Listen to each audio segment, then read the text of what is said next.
Hello, everyone. Welcome to the Power Man Podcast. My name's Rory Paquette, and I know you all know that. But, folks, I just love to remind myself about how grateful I am to be sitting in this chair. When we went to 5 days a week with content, you folks all showed up like crazy. When we went to seven, and a lot of people told me I was absolutely nuts, you folks came back and said, nope, give me more. Give me a lot more. And now our Sunday episodes are some of our best ones we've ever put out. Folks, you really have come through for us here. So we continue to do our absolute best to come through for you out there. That's why we have such awesome people on like this guy I've got today. You guys are going to love this stuff. Folks, thank you from the bottom of my heart. Now, if you're a friend of the program, and I know you are, then you know what's coming next. We got to pay some bills. Let me get a sip of my preferred beverage. Oh man, that's good stuff. Oh, you guys all know what we're drinking. That's right. It's Freedom Hill Coffee at Freedom Hill Coffee on Instagram. Look them up, check them out. Deep, dark, rich, bold, and beautiful, just like my wife. Folks, they brew a mean bean. It's a fantastic cup of joe, and they do all the right things for all the right reasons. They support veterans, which is one of the biggest reasons why we support them. If you're a veteran out there, folks, thank you for your service. We love you, and we're glad that you have found a home here at the Power of Man. Uh, now, go look them up, check them out. Freedom Hill Coffee at Freedom Hill Coffee on Instagram. Tell them Power Man sent you. Let me get one more sip of this before I can keep up with this young buck on the other side of the table from me. All right. And when you hear about this guy, you're going to be like, yeah, good luck keeping up with him. All right. He is a former USA Championship and professional runner, silver medalist in the USA Championships. He is a fantasy author, which I cannot wait to hear about. I thought I was going to be able to tell you what books he's written, but to be honest with you, there's too many. And it would take me half the episode to list them, I think, at this point. So I'm going to let him pick out a few good ones. And he's also, get this, a broadsword fencer. So I'm not sure if we're getting the Highlander out here or, what we're going to have on the other side of the mic, but this is one of the most interesting guys I've talked to in a very long time. I cannot wait to hear his story. Please welcome to the show, Izaic Yorks. Isaac, how you doing, brother? It is good to be here, Rory. Thanks for letting me on. It's an absolute honor, and we're gonna have a blast. Thank you, man. All right, I love the way we're starting already. Here we go. So, we have so much to get into. I mean, I don't even know where to begin. So let's start with, who is Izaic Yorks? Tell us a little bit about you, your story, where you came from, that type of thing. Well, I mean, right now, currently, first and foremost, I'm a dad, I'm a father, and then an author. But in a past life, I was a professional athlete, and gosh, if we're going back, that story kind of just eh, to give the context of how I ended up getting to become a professional athlete and moving on. I need to set the foundation, right? So I come from a broken family. My parents were divorced. A little bit unusual in that my father kept us because our mom was actually the one who, let's say, was not in a good place in life. Same time, my father is in the military. We're out at Fort Lewis. Um, and my youngest sister comes into the world and she has a ton of different disabilities, spina bifida, scoliosis, all these things Mhm. that make it so that a single dad trying to hold on to his kids cannot be deployed or take part in the military. So he gets, an honorable discharge, so that he can basically give up all of his ambitions, everything in life to take care of us.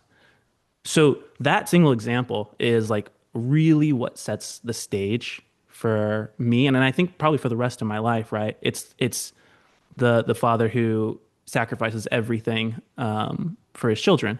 But then also, if anyone has been a military brat, they know how sometimes military fathers can be, and he was the quintessential military father. And without, a feminine hand to maybe kind of guide that, it was, you speak when you're spoken to. There's nothing that can really stop you if you put your mind to it. That sort of mentality, you're gonna overcome it. So that was kind of the backdrop. And to add a layer to that, my sister, who's just a year younger than me, she was never projected to live past 4. And I mean, it's crazy. She turned 30 last year. Oh, wow. So and she can't walk. So somewhere it was 2012. So yeah, 2012. We are watching the London Olympics, and I believe it's the 10K. Yes, it's the 10K. It's Galen Rupp for the US, and he goes and gets a silver medal. And as we're watching this happen on screen, and my sister's sitting next to me, she does something that almost never happens. It's only happened a handful of times. Because of her disability, she can't really speak. So, in a very blue moon moment, she says, I want to do that. And it came out clear as day. And at that point, I was still in I was a year into high school, and I heard that, and that struck me so hard. And I just decided then, you know what? I'm gonna be a professional athlete. That's what I'm gonna do, and I'm gonna take my sister to the Olympics. And that's you know that's not quite the same as her being able to do it, but it's the second best, right? Yeah. So from that moment on, little 13-year-old me, my entire life shifts. I go from just being the kid who honestly did no exercise. Like the most exercise I did was hiking 2 miles with the Boy Scouts because I had to. I thought I was going to play Pokemon cards professionally as an adult. So boy, was I in for a shock. Right. But yeah, I'm the kind of person where you put your mind to it, you do it. So overnight, I wake up at 5 a.m. the next morning. Thus begins the 30-minute core routine every single day for 4 years. The running, eventually running 2 times a day, doing weights, all of that. And somehow, because gosh, I was the worst person on the team when I joined in high school. Somehow, by the end of my 4 years in high school, I ended up becoming one of the top you know, high school athletes in the country. End up running both at the University of Portland for a year, then going to University of Washington. Went on and had some roller coasters, up and downs, but was able to scaffold and figure out how to continue forward with my mistakes, how to integrate them into my experience and kind of grow from them. And eventually, I think I was runner up a couple times in the NCAA, and out of that, somehow I landed being able to run professionally for the Brooks Beasts, which is they're a middle distance team, so anything from 800 meter up to 10K is what's considered middle distance. As an aside, to say that 10K is middle distance is ridiculous because that's almost 6 miles of running. That's crazy. I was a miler, so I know that sounds like a lot, but that's only 4 laps. There's a big difference between 1 mile and six. So yeah, I got to run professionally for Brooks Running with their middle distance team in Seattle, and did that for almost 7 years. And while I was doing that, I got to travel all around the world, and I think I have a very blessed experience, to be honest. And I got married young, so I got married when I was a junior in college, so my wife got to go around with me to all these places. We had a great time. And like you said, I got silver medalist at the U.S. Championships. Um, Unfortunately, there is the Olympics happen on a 4 year cycle. The World Championships happen on a 2 year cycle. There's always some sort of world event. So I did go and compete at the North American Games, won that year, but I fell into a gap year where there wasn't technically a World Championship and there wasn't Olympics. So it's like the worst. It's like the best of the worst. You're like, Yeah. oh, I was really good at the wrong time. Um, Right. but coming out of that, it was wild. Like that was 2018, and it looked like the world was my oyster. I had people just calling me that I didn't even know, brand deals, all of those things. Um, and it just seemed like it could never end. Like this, I had it made. And that didn't change anything. In fact, I actually just doubled down.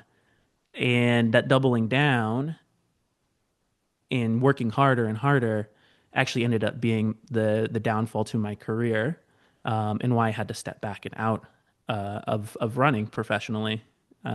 So following 2018, it started as just very faintly, like there'd be a little bit of something just doesn't feel right. oh, my weight, no matter what I do, not that I ate very healthy, I had a great nutritionist, I was never starving myself, but like I could sleep 8 hours, I could sleep 2 hours, I could eat a buffet, I could try and starve myself. My weight didn't respond to it. It just kept creeping up. And it started off, all of this started off as like margins, like slight performance off, slight sleep off, slight weight gain happening. And over the course of 3 years, no one could figure it out until fast forward 3 years, so 2018, 2021. Now my coach can see it, even though I've been telling him this whole time. And he's like, oh, there is something going on. So that leads to a bunch of testing. And long story, there's a whole team change where I go to run for Puma for a very short stint. Come to find out from the Olympic doctors that I had been overtrained, like severely overtrained.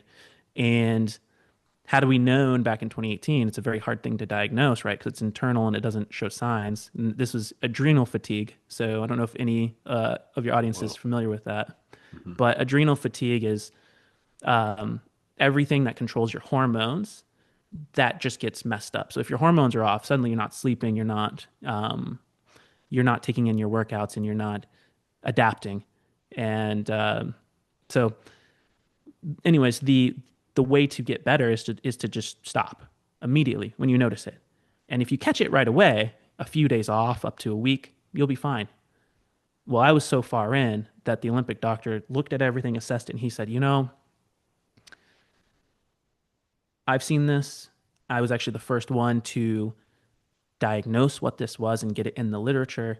And when it's this bad, you need to take an entire year off. And so I said, okay, that's not that bad. I can still do other things, get back into it. I've seen so many other athletes do that. And he was like, no, no. When I say a year off, it's not no running, no weights, no, not even strenuous hiking or walking. You can walk slowly. You cannot do any physical activity. Your body needs to heal. It is so messed up. So, of course, like I said, I ended up changing teams to Puma at that time. We were in the middle of hammering out the finalities of my contract with them, and they got word of that, and they said, "Oh, yeah, we're Oh, not gonna support you for that." So it gets a little bit crazier. At this point, my wife and I had just had our first child, our daughter, and she was 4 months. We had left all family in the Pacific Northwest from Seattle, Washington, and moved out to the Research Triangle in North Carolina. And we did our research. We found a great town to be in. We love it now, but we threw a dart in terms of like what place we rented. And the very first time that we ever saw the house was when I was driving up to get there. Like we had no one here and you can imagine the grandparents are all mad because we moved away with their grandchild. And they're like, you guys are crazy. We have no support system. And then suddenly all of the money's gone, just poof, overnight. And then we're just like, what did we do? Um, yeah. and so, but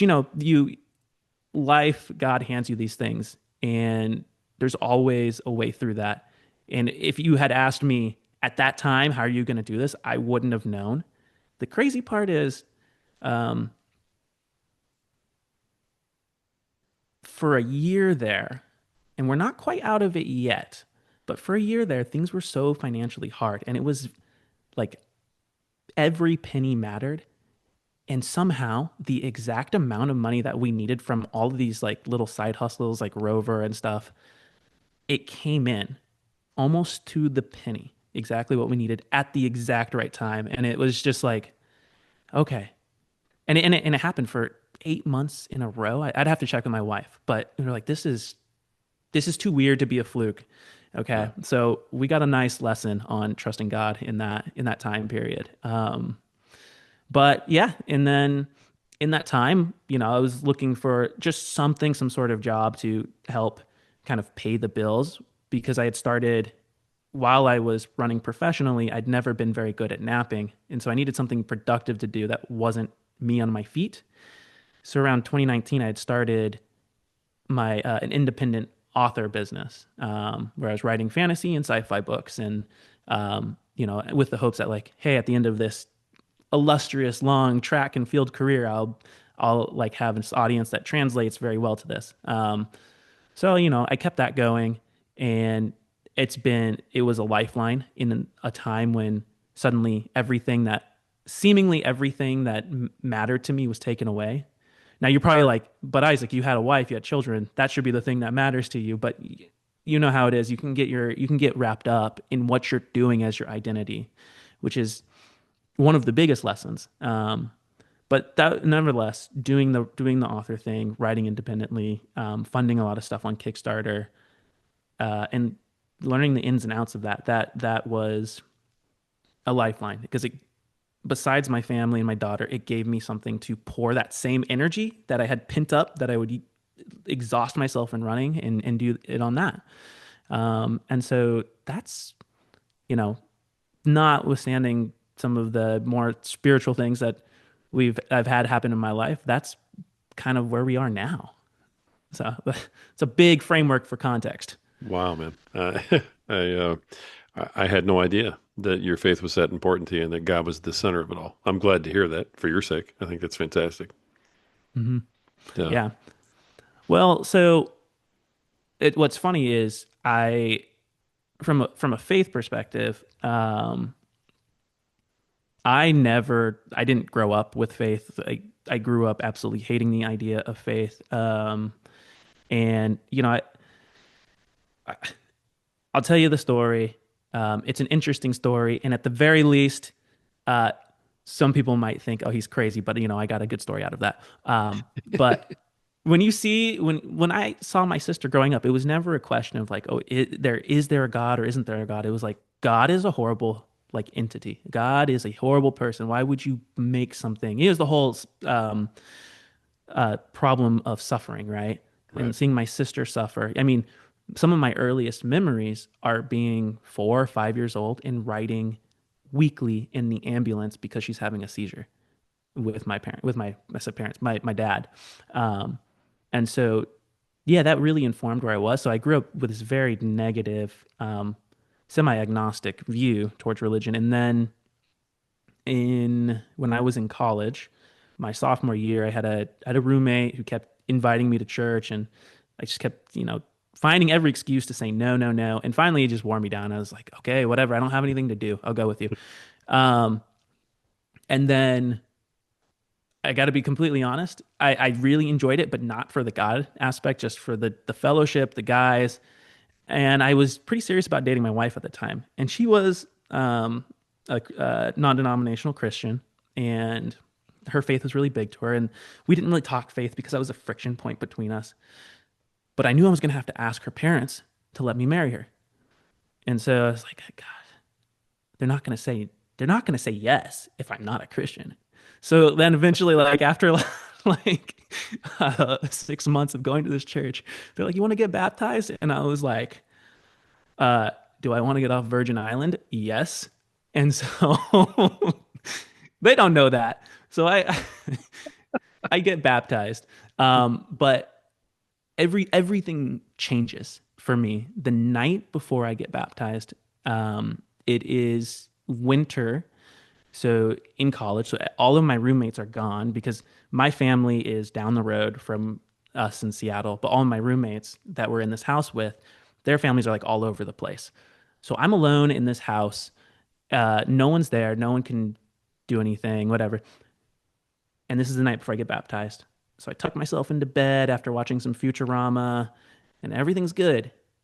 And as I'm starting to fall asleep, I feel something grab my foot. It was my right foot, and I get pulled and thrown across the room. By thrown across the room, I mean I did not jump out of bed. I'm on one side of the room, and it's as if someone tore my blanket off, and the blanket is on the other side of the room.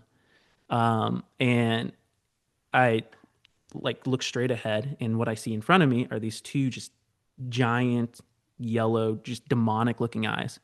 And I can't even really describe the face. Uh, but to this day, I'm convinced it was definitely a demonic entity. And some people might say that's crazy, but what I say is, I was not far enough into sleep to have a sleep paralysis. And if I was having sleep paralysis, I shouldn't have been able to jump from my bed to the other side of the room. And I'm alone. So this happens right before I get baptized. And suddenly I'm like, okay, I don't know about this whole Christianity thing, but there might be more. Like, I'm not giving enough credence to the fact that, like, there's a possibility there could be something more to an unseen world, right? And that is the start of the faith that starts to grow over time. And, you know, for me, that ends up becoming, I become more entrenched in Christianity. And so, yeah, you can imagine how that becomes more essential to my faith. I Like, mean, wow. Yeah, talk about a wake up call. yeah. So, oh my goodness. Man, all right. So I had no idea we were going down this path. I love this. This is why I don't script anything, man, because that way we can go wherever we want to go. But I mean, that's fascinating. Do you have any idea where that came from? I mean, had you had something like that happen in the past, or was this a brand new, occurrence for you, like out of the blue? That in itself was a completely brand new occurrence. Um, I'd never had what you would call, so my understanding, and for anybody who's really interested in this, I highly recommend listening to the Exorcist Files, where that is a Catholic priest who he's an exorcist and he goes and talks about a lot of the different things that they see, and it's a really cool. But hearing that was really validating from my experience. But yeah, I hadn't had an experience like that. What I can say is after I was baptized, I did notice there there was like a shift. Like I felt lighter, felt like there wasn't this thing hanging over me. And then later, as I was talking later in life, as in, maybe a year ago, as I was talking with a spiritual director and kind of thinking over that experience and also learning more about, Saint Ignatius is an old church father who has practices in what is called the discernment of spirits and kind of understanding some of those different push and pulls.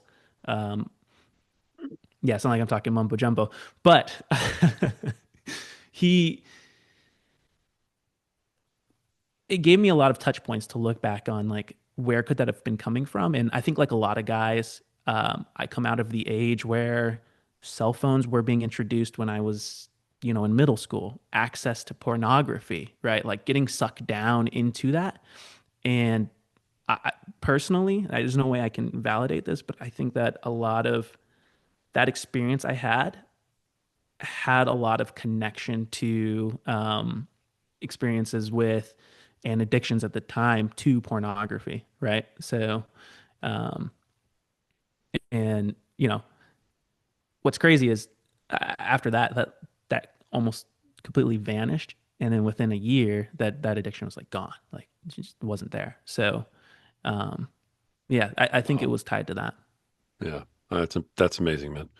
Well, I mean, you're in the faith now, obviously. If God's taking care of you, and you're getting just what you need every month. I mean, I've heard a lot of stories like that. So that's not a coincidence when it happens over and over and over, and all your hard work somehow adds up to taking care of you and Hmm. your family, right? Hmm. Yeah, you're not sure because you're doing all the math, and you're like, no, we're not going to make it. Something's not getting paid, right? Right, right. And you know what? Let's just say, like, for anyone who, they're flirting with the idea of Christianity or with faith, or they're not sure about it. One of the things that we've lost in today's age, in my opinion, in the science-fying, scientification of things, is we've lost something called wonder, right? And even if the amazing thing of how, like, to almost the exact penny that money was coming in, who cares if it was God or not? There's a sense of wonder with that, a sense of magic. And if you look at life a little bit that way, kind of with that childlike eyes of like, hey, there can be some magic, there can be some miracles, there can be some wonder in it. Boy, it's a much better experience. I can tell you that. I love the way you're lighting up talking about that too, man. That's that's amazing. I don't think you're wrong either. I think that yeah, wonder has been replaced by AI a little bit, and kind of where are we, right? But I love Hmm. that. Hmm. You maybe this is a good way to kind of segue. You write a ton of different fantasy stuff.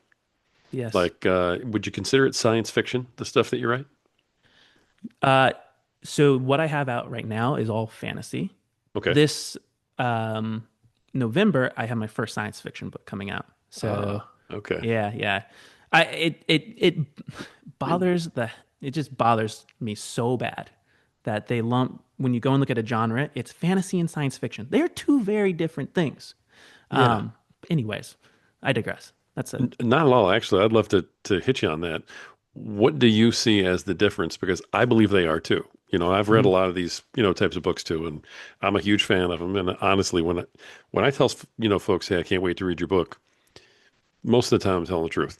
With you, I really and truly cannot wait to read some of these books. They really sound seriously fun and interesting.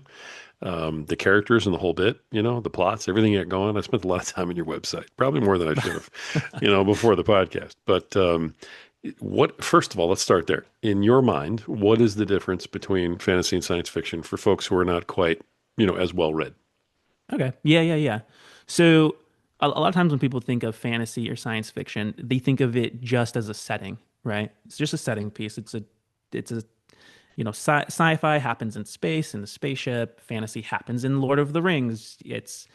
And so oftentimes you can figure out what the genre is based off of the setting, but I would say it's a little bit deeper. It's a little bit more. Science fiction is really, I think, at its heart, more speculative. It's more like there's a bit more of a philosophical underpinning to at least pure science fiction in that not only looking forward at what may come technologically, but how those things play an effect on humanity, civilization, the soul. But it's forward looking. Now, fantasy can also be forward looking, but more often than not, I've found that fantasy itself kind of goes back to that idea of wonder. It's the same reason, a lot of people read fantasy for that, reclaiming that magic and that wonder. But also, there's something uh, to fantasy. There is this theory of the four turnings in storytelling, and it's a pretty well known one. But the very first turning is the idea of the noble kingdom with the noble king, with the noble prince, with the people who are striving to be good. It's that idea of like there's a virtue, there's nobility. Um, these are things that build. This is what civilization builds up to, and this is the thing that we are looking to. And I find that at its heart for that tends to be more fantasy and um, yeah, but usually you can separate them by their set pieces as well because as you get into it, they do niche out quite a bit. But I would say that's the big, broader strokes and their deeper underpinnings. Interesting. Interesting. I love the way you phrased all that. It actually makes sense to me. And as you're saying that, of course, I'm taking books and movies and kind of putting them into categories in my head. Like, all right, Conan's fantasy, Star Hmm. Trek's science fiction. And Hmm. I'm going, all right, got it, got it. What about something like Star Wars, where it's definitely science fiction aspect, but there's an awful lot of fantasy to it with the whole, Jedi Order and everything else. Yeah. So I personally, this is that's a fun one. I think that Star Wars has a sci-fi setting, and I think at its heart, it's a fantasy tale. All Uh, right, there you go. It's a yeah, hybrid almost. All right, good. right. Yeah. I mean, what you got the Dark Lord, you got the wizard master who teaches the apprentice, saving the princess. But really, it's the hero's journey, right? Like so. Nice. All right, I love it. Love it. So now, what you write is fantasy. Hmm. Okay, so I start wherever you want. Maybe maybe your first book. What got you into that? What made you say, "Hey, I'm going to just start making these characters up with these stories and all this development and everything else, and I'm going to go ahead and write fantasy novels." Were you a fan, or have you always been a writer? What? How do you get there? Yeah, yeah. So I'm so glad I went so far back. Not having like just having one parent and a parent who was often very busy uh, with their other sibling, I was often left alone to my own devices. On top of that, we had the concern that my mom might come around and try and take us. So we weren't allowed to go play outside very much. And by we, I mean me. My sister wasn't going outside at that point. Sure. Uh, and we were in a bad neighborhood where there was like needles in our yard and stuff like that.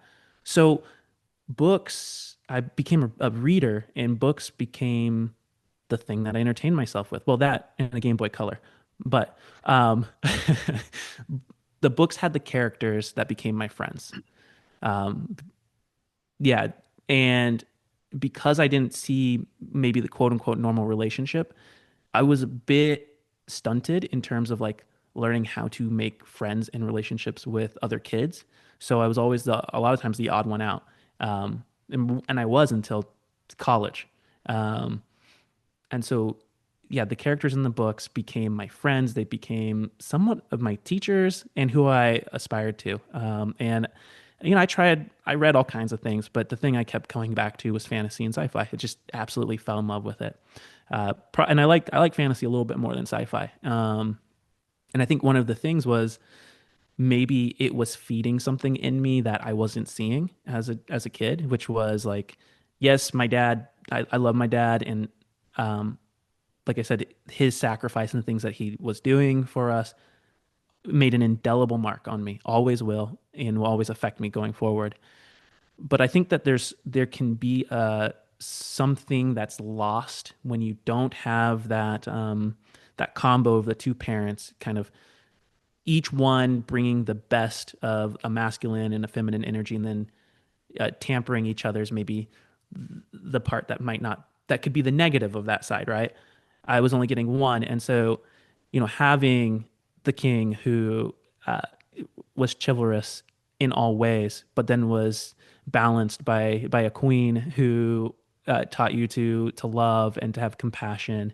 Um, yeah, I think that fed my soul. So I always knew that I was going to write, um, just didn't know when.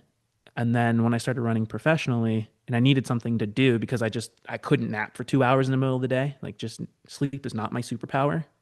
But I also couldn't go out and, you know, play a game of pickup soccer with the boys because I was also recovering from a workout. I started writing. And for me, not only was it like, oh, this is something that I felt like I was meant to do, but it was and it is therapeutic. I've always kind of called the voices like I sound schizophrenic, but for me, when I think, my imagination is just so crazy that I feel like I have like a million thoughts going in my head, and they can feel like they're kind of coming from different personas. Um, and so I call it the council as just jokingly. But really what it was is just like, it's just a crazy imagination. And so being able to fuel that onto a page has been really therapeutic. And as the more I started writing, I didn't realize, gosh, how many emotions I was keeping repressed, um, just having grown up in a military household with just my dad. Um, and so when I would write emotional scenes, when I would write emotional dialogue, I would actually feel what my character was feeling through that. And so it became a really great therapy session in a way. And so it doesn't quite hit me as strong as it did in the beginning like back in 2017, but it it still does. And so that's kind of the journey into how I got started with the writing in the fantasy. So, what was the first thing you put out? So the first thing that I put out is Ascendant Saga of Valor, and that's a gunpowder fantasy. It's a dystopian about a girl who has these magic powers awaken, and she goes on a hero's journey to overthrow the dystopic leader. Um, but the thing that she really grapples with is, you know, in order to overthrow this person, in order to help this rebellion that's happening, how much of myself am I willing to lose? Um, and so I call it 1984 meets epic fantasy. So you have these like systems of Oh, wow. control uh, down to language. But that was the first book that I put out. It's not the first book I wrote. The first book I wrote is in a on a file, forgotten somewhere, on purpose, because as I think a lot of writers should do, and a lot of successful ones will say, is do not put out your first book. That's you learning how to write, which is Right. painful to say because that first book took me 2.5 years to write, but you get Oh, faster. wow. Ascendant took me 2 years to write. Now books that are Ascendant is 180,000 words ish, which is equates to about 600, 700 pages. But now I can write 200 to 230,000 words in under a year. So you get faster as you go and you get better. But Ascendant will always hold a special place, especially because that was when I was in the middle of trying to decide, do I want to go traditional publishing route or indie? And I'd always heard such bad things about independent publishing. And I have a really good friend who started his own business that it's called the Heroes Journal, and they make lots of money. It's crazy. But he was like, "Hey, it's COVID. You're trying to query agents. Agents aren't taking anyone right now because everyone thinks they're going to die. So what are you going to do about it?" And I was like, "I guess I'll wait. I'm not going to give up on it. I've only heard that indie publishing's bad. I'd like a gatekeeper to make sure I don't put something bad out in the world." And he was like, "Have you considered making your audience your gatekeeper?" And I was like, "What do you mean?" And he says, "Kickstarter. Do a Kickstarter. It's a great way to test a product. And you let them read the first 10, let the people read the first 10 chapters on Kickstarter. And for those who don't know, Kickstarter is a way of raising money for a project. So, like let's say I wanted to write a book, I can put it on there with a great landing page and say, hey, this book's going to cost $500 to make, or 5,000 or 100,000. Here's all the reasons why you should buy it. Here are the things to worry about. And people can vote with their wallets. They can basically, it's a pre order system. So I thought about that when he brought that up, and I was like, yeah, that makes sense. Whatever, I'll do it. Probably won't work. So I did it, and we ended up raising like $7,000. And so I was like, oh, okay, all right. And with that, I was like, I guess I'm an independent publisher. And slowly over time, I realized, oh no, an indie publisher is a business. They are an individual business owner, and I thought that was very cool. Yeah, like I told you, I like to be all in.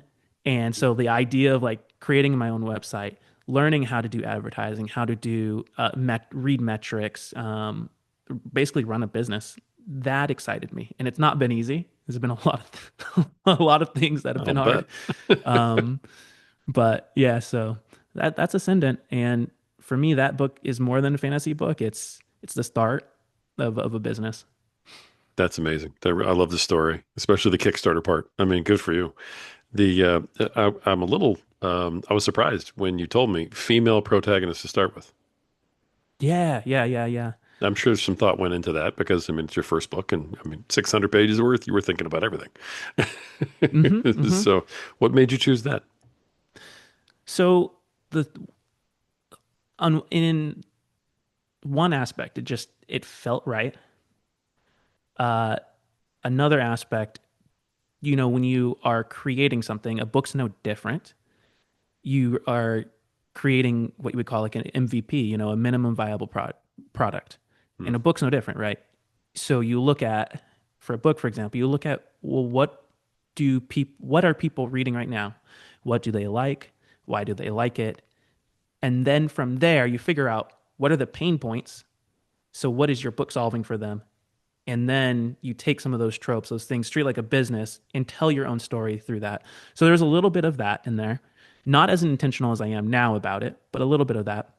But the other reason was looking forward to what I want to do with that series, because that's going to be a duology. There's going to be a second book where we explore some of the scars and things that have happened to that main character, Ava.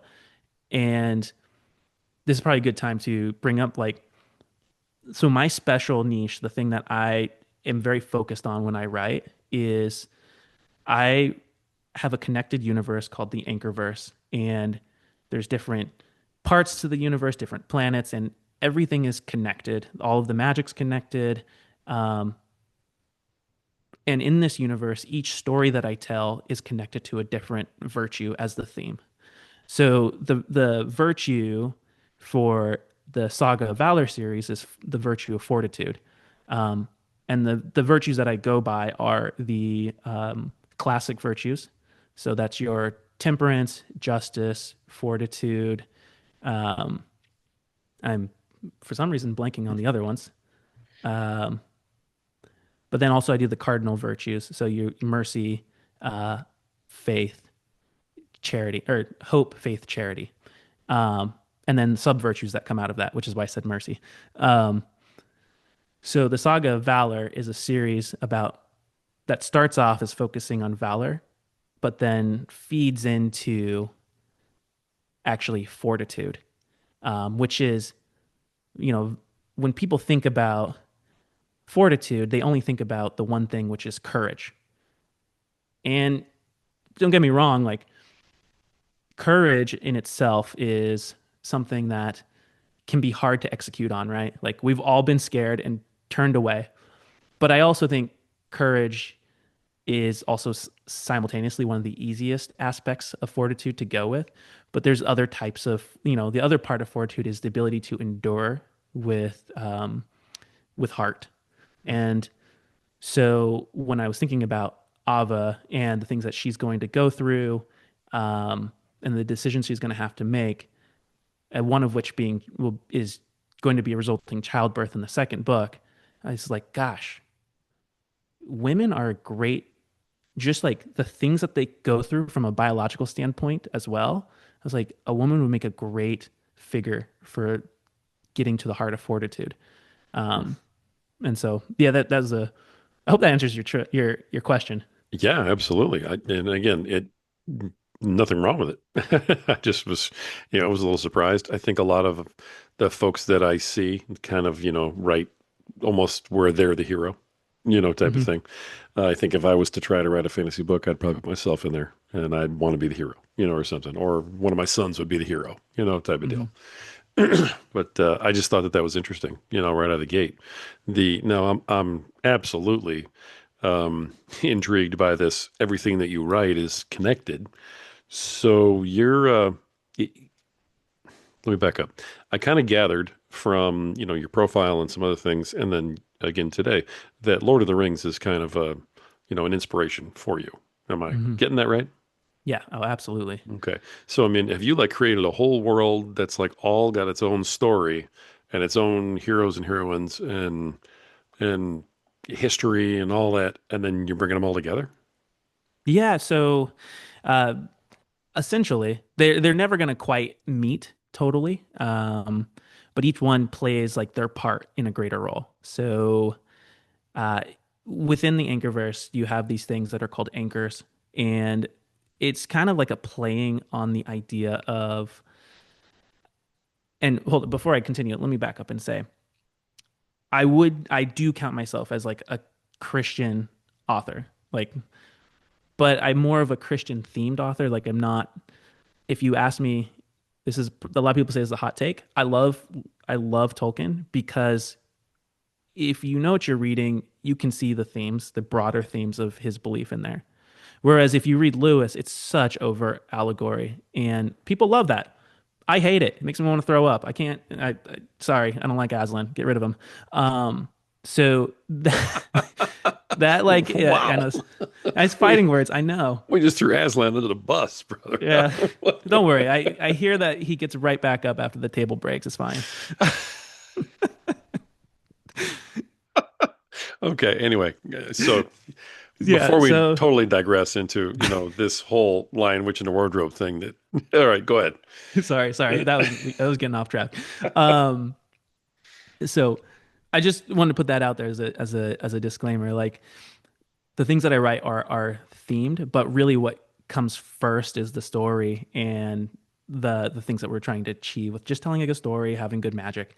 But in the Anchorverse, there's these things that are their magic source, and most of the worlds call them anchors. Some might call them Anchoriels, which is just a derivation of the word anchor. And in fantasy writing, we would call this magic source either hard magic or soft magic. Hard magic is you can quantify all of the rules of the magic that comes out of it. If you want a good example of someone who does this well, you could go check out Brandon Sanderson. He's kind of the Stephen King of the fantasy world, just prolific writer. And you can quantify, you can figure out everything that can happen because the rules are set. It's almost a science. And then there's soft magic, which is kind of like the ring in Lord of the Rings. You don't quite know what its limits are, can kind of do everything. And that can kind of feel Deus Ex Machina at times if it's done poorly. But if it's done well, it actually just creates a feeling of enchantment and wonder. And so the anchors are this kind of source of soft magic. Now, the magic that comes out and influences the world might be hard magic or soft magic, depending on the kind of story I'm trying to do. But this is the thing that connects it. And really, what it is,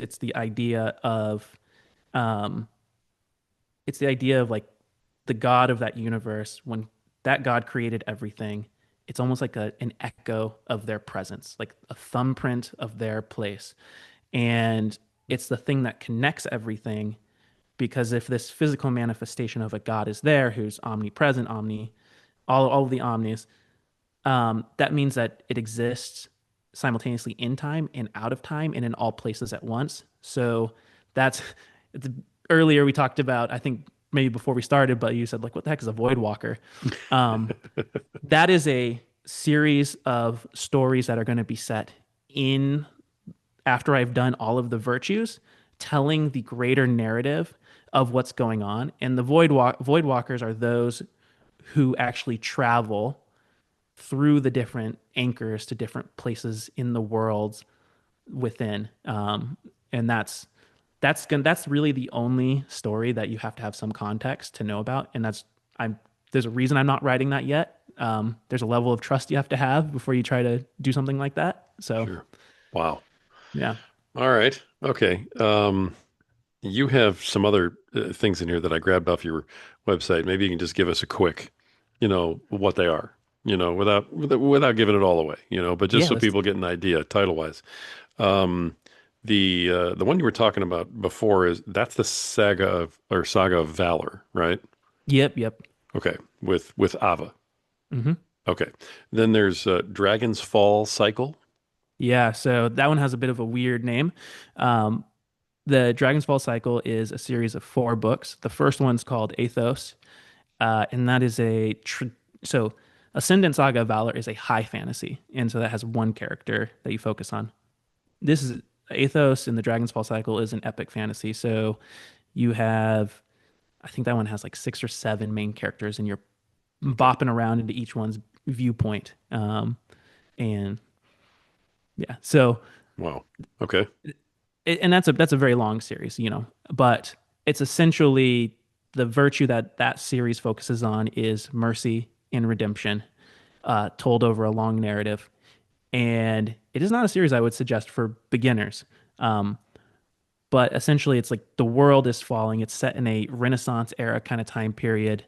The setting is on a Jupiter type planet, and everything is falling apart. And it comes down to uh, one man who is disabled, kind of hunchback of Notre Dame style, needing to lead an expedition to go and find new land. So wow. All right. Okay, got it.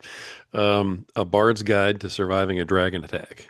yeah, so I have three books coming out for this November. That's one of them, and that is one that I wrote specifically for. I think anyone can enjoy it. I think it's going to be really powerful for young men, young boys, and it is 300 and almost a year's worth of poetry verses told in an epic poem style. So think of like the Odyssey or Beowulf, Hmm. and it's about a bard who undergoes. a hero's journey, and he is down on his luck. Everything's horrible. He's given up. A dragon destroys a town, and against all odds, he decides to pick up his loot and walk after the dragon and find out who he really is. Um, and it's written partially that yes, it's a story, but also you should be able to open it, and it's simultaneously life advice as well because you're going through the hero's journey with the bard. Um, so All right. In the interest of time, let me just take one more of these. All right. okay, yeah, Because this kind of surprised me just by the title. Because I mean, I see, a lot of fantasy type titles, and then I saw this one. Does a snowflake make a sound? okay, yeah. So that one has a real special place in my heart, and Okay. it can be read in about 2 hours or less. So it is a absurd book about a friendly little goblin and his friendly little family living on a road, and at the end of the road, there's a centaur who is having a drinking problem, and he's got to save him. The Goblin Boy's got to save him before Christmas is up. And it is absurd. It's fun. It's family friendly, and it's written in the style of telling stories like they did in the Victorian era. Um, you would tell a Christmas ghost story on Christmas Eve with your family because there was no TV, no radio. And so that's what you would do. You start a fire and actually, what is the story? Is it a Christmas story or I think this is a really famous one. But anyways, it's a really fun story that you can read in 2 hours or less to your family. And it's a warm hug on a cold winter's night.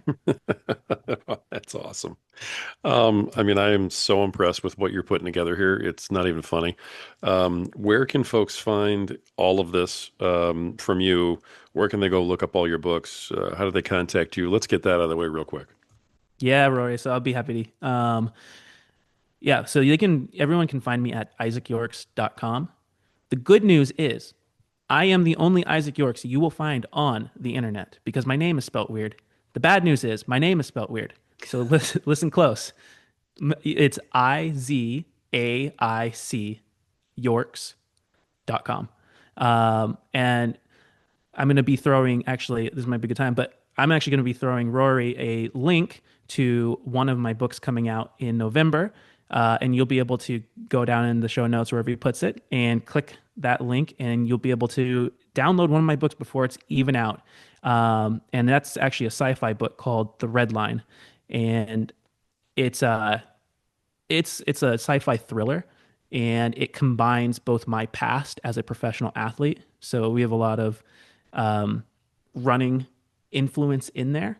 And yeah, you follow a character who was aborted, regrown, restitched, owned by a company, and now the cartel has bought him to complete a mission. So Wow. Holy cow. I mean, yeah, there's a yeah. lot in that right there. Oh yeah. There's a whole lot in that. Well, thank you for that offer. We'll definitely get that in the show notes for sure. As soon as I get the link for that, I'll make sure it's in there. Um, this is just amazing, Isaac. There's so much to cover, and unfortunately, we just don't have that kind of time. So let me kind of end with this, and just by asking you, is there anything I didn't ask you? Is there anything that you talked about that you want to make sure we just double down on? Or maybe is there just a thought or a point of view or a piece of advice you want to leave for everybody? Parting thought, anything that you want to leave. The floor is yours for the last moment or two. Take this wherever you will. As creative as you are, I'm sure it'll go well. So the floor is yours, brother. All right, let's do it. So yeah, there's so many things.